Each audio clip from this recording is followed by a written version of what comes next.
Miss Myrna. Yeah, I don't know.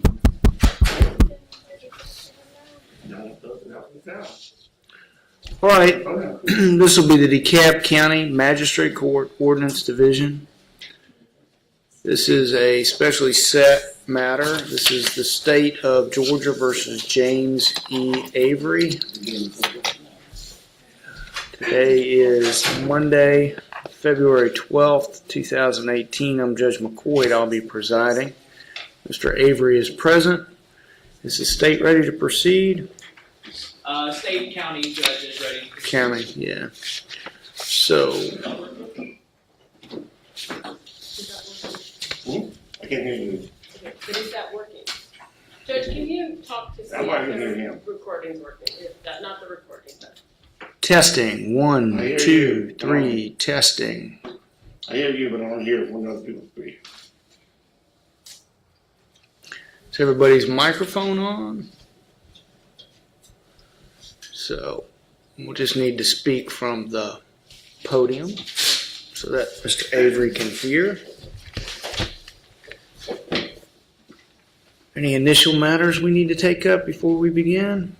Judge, I think yes from both the county and from the defense. All right. Judge, from the county, Judge, last week, Dr. Avery was present before the court on his attorney's ex parte motion to withdraw. The county was not privy or present at that hearing, and we understood that was an ex parte motion. However, Judge, it would be our understanding that the court most likely did not give Dr. Avery the right to secretly record that motion. And Dr. Avery has secretly recorded that motion, Judge, and published it online. Judge, this is clearly a violation of uniform court rules regarding any recording in court. No new rules will go into effect until later this year, Judge. And regardless, any secret recording is not to occur in a court of law. As the court knows, and I'm not going to make a big 4th of July speech, this is a house of rules and laws, Judge, and Dr. Avery is subject to the same ones that everyone else is. While the county understands that the issue of contempt is between the court and any individual, I would just proffer for the court that from the county's perspective, we do find this a contemptible act. And Judge, I would ask that the court at least consider whether it should hold Dr. Avery in contempt of court for secretly recording proceedings in this courtroom and publishing them online. Judge, if required, I can put forward witnesses on this matter, but I can also proffer and stay in my place. All right, well. Your Honor, if I may address that. Yeah. Your Honor, Rule 22 of the court rules is what governs in this case. Rule 22 has just been changed. And that change was issued down on, I believe, Tuesday, and it goes into effect May 1st. The new rules do require that anyone, any parties, witnesses, if they're going to record a court proceeding, that they need to ask permission and get permission ahead of time. However, the reason for that change, and it was very clear actually, the current Rule 22 does not apply to an individual, it does not apply to a citizen. Because of the fact that when Rule 22 came into effect, we did not have the cell phones and the personal recording devices. So it's our position that as of last week, whether that Mr. Avery was not in violation of any of the rules of the court. That he did not, it is not a contemptible offense. Whether it is a wise move or not is debatable, but he was within his right. I did get court permission. I asked the clerk specifically that, the judge, and she said, yeah, I could record. Mr. Avery, please direct your comments to your counsel.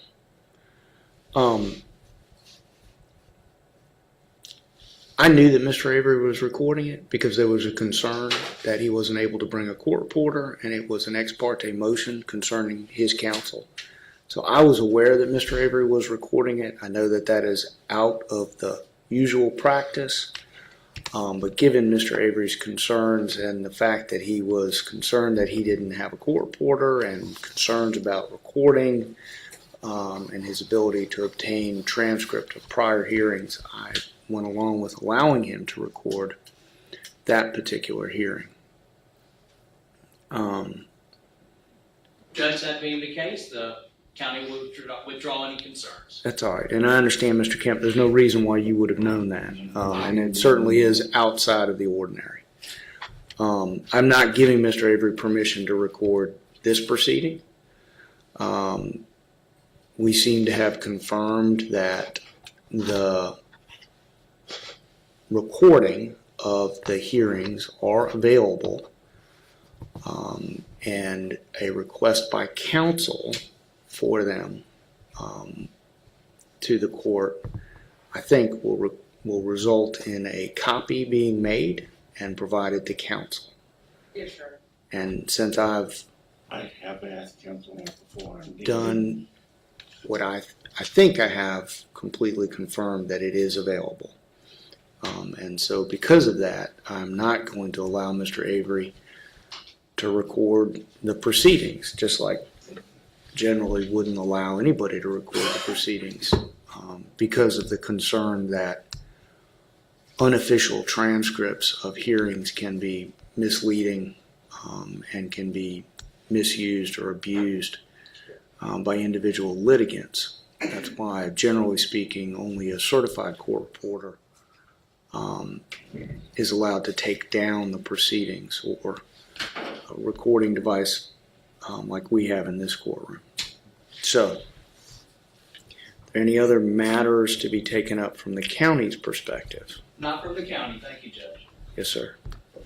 Yes, Your Honor, well, not the county, but the defense does have one motion. I received on Friday 2 petitions Yes, ma'am. for Mr. Avery. They appear to be both for the County Ordinance 26200. The first petition that I received enumerated the same allegations that were in the previous petition. All it did was change the ordinance number on it to the ordinance he is currently under probation. However, the second petition that I received was one alleging 2 new citations that he received. One citation he received on January 27th, 2018. The other one he received on December 2nd, 2017. At this point in time, Your Honor, I would ask that we not go forward on this petition. I did know about the ordinance violations. In fact, I was present when they were served on him. At that time, I asked for any pictures so that I could prepare for whatever was coming down the road. The first time I have seen pictures is just now. And given the vagaries of these statutes and how they can cover a multiple of different things, just the mere citation number doesn't tell me exactly what we're alleging. Okay. So I guess I want to make sure I understand what you're saying. The defendant's position would be that it is improper to proceed at this time with the citations issued on December 2nd of 2017 and January 27th of 2018, which would mean we are proceeding solely on the citation petition. I guess petition, it's technically a petition, related to the September 9th, 2017 citation. Is that correct? Your Honor, there was not a citation given that day, but those allegations. That's my Okay. And so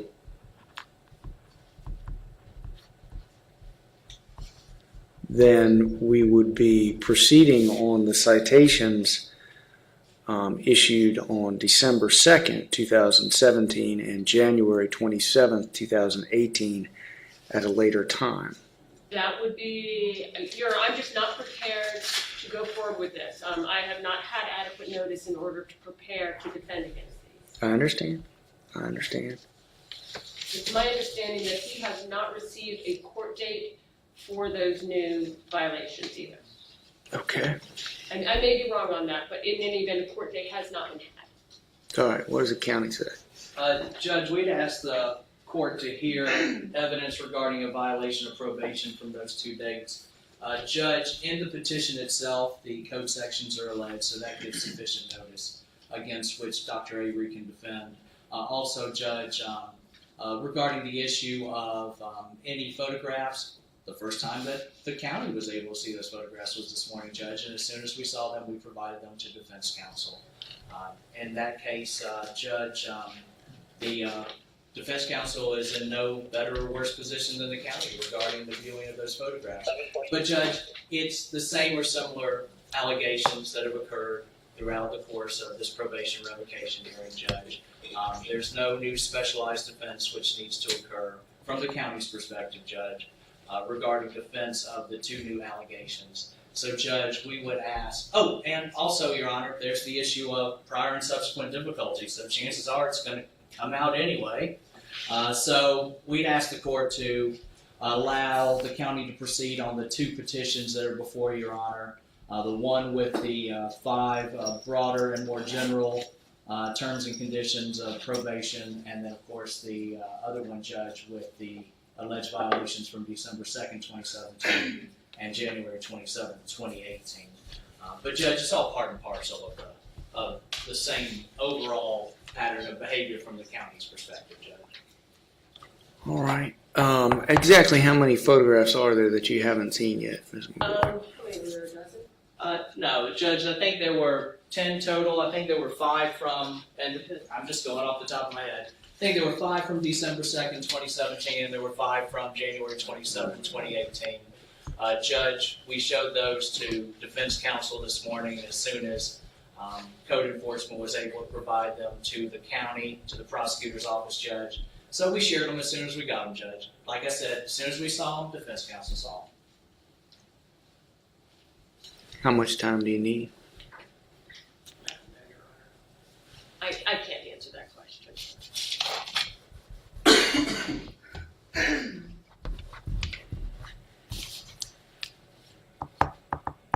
Oh, and Judge, just as a housekeeping matter, the citations, do ask that Dr. Avery be back in court tomorrow afternoon at 2 o'clock to answer on the 2 new citations. So, Judge, we're so close in time regarding everything anyway, and as I said, it's all part and parcel of the same overall pattern of behavior from the county's perspective.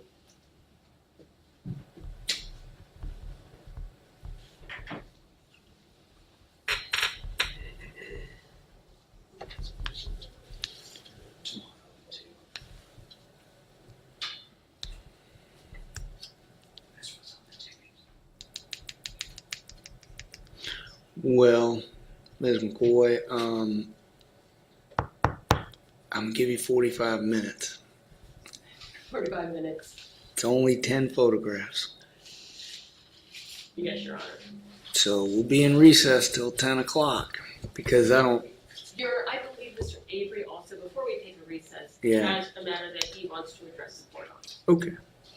What's that? What you've been talking. Did you want to address the court on something? Well, You we can talked run it about down. following a motion for Mr. Avery? ineffective representation, This but I is- decided not to. You are not filing a motion for ineffective assistance No, counsel. we Is that haven't talked correct? about it. Mhm. We haven't talked about it. And Mr. Avery, we will not be What would discussing. happen if I do file it? Can I have it played out? She's not bringing up anything I offer her to my defense. Well, Mr. Avery, I can't give you legal advice. Your lawyer is a very experienced public defender. The DeKalb County Public Defender's Office is, in my humble opinion, the best office in the state. And the lawyers in the DeKalb County Public Defender's Office are among the best criminal defense lawyers in the state. May I ask what your understanding of the Twinkie defense is? What the lesson to be learned from that? My lesson to be learned from it is time. If they put too much time into their job, they wouldn't be effective to the county government. So That's a key word in a public defender. if you want to file a motion for ineffective assistance of counsel, you know, that's your right. But I'm not going to take it up now. So, Okay, you want to proceed? Okay, then we'll proceed. We'll be in reason, unless there's something else I need to. Your Honor, Consider- given the conversations here, I feel that I do need to not withdraw, but renew my motion to I know. withdraw based You upon a might complete say, failure of communication. I understand. I need her to pick up the mic, starting here. I understand, Ms. McCoy. I do. I understand.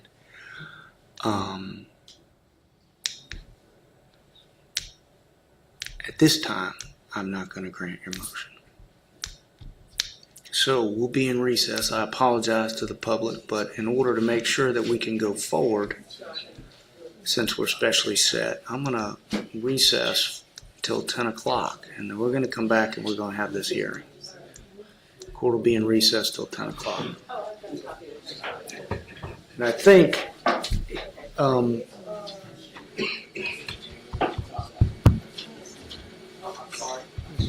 no, I just want to make sure what's the best way to proceed in terms of you being able to do what you need. I need to review this with my client. Right, so then I'm going to clear the courtroom is what I'm going to do, so you can stay here with him Okay. and do that. Because I want to ensure that you have as much ability to prepare as you can. Thank you, Judge. Thank you. We're going off the record at this time.